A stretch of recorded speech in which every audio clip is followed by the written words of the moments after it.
Hey everybody, this is Pastor Michael at Ascension Lutheran Church, and it's time for another Midweek Boost. I've told you before that I like to preach to myself and just let y'all listen. And I don't know about you, but I needed to hear again that it's Jesus who's in charge of things down here.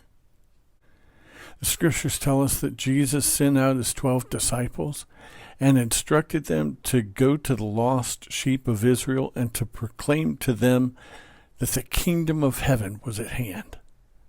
Jesus gave them a mission. Go out and proclaim the gospel of the kingdom. Their task was to share the good news that the long-awaited Son of Man had arrived.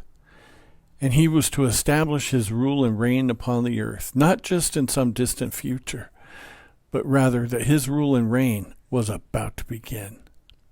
And it was through his death and resurrection that the evil powers of this world were judged, and that even now they are being put under his feet. The message that Jesus entrusted to his disciples is still as relevant today as it was back then. He calls us, his followers, to continue this mission and to lovingly proclaim the same message to those whom God brings into our lives, starting first with our spouses and our children, our close friends, our co-workers. We're called to remind the fearful, the saddened, the beaten down, and the overburdened that they can find rest in Jesus, who really does rule and reign over this world. This world can be a place of fear, uncertainty, and pain. Many people carry heavy burdens. They feel hopeless and alone. Yet in the midst of their struggles, we have the privilege to share the truth that Jesus is both God and man, ruling over all things with love and compassion. He is not distant or detached from our struggles.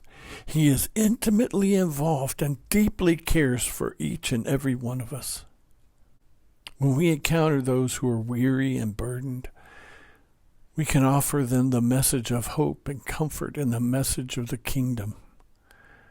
We can remind them that they need not be afraid because Jesus is in control and he loves us.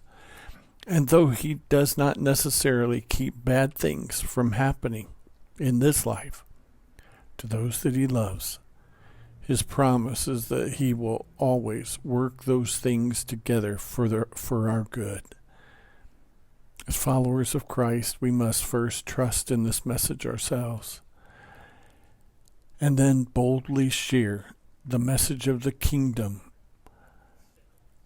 with others, that Jesus rules and reigns, and that we need not be afraid.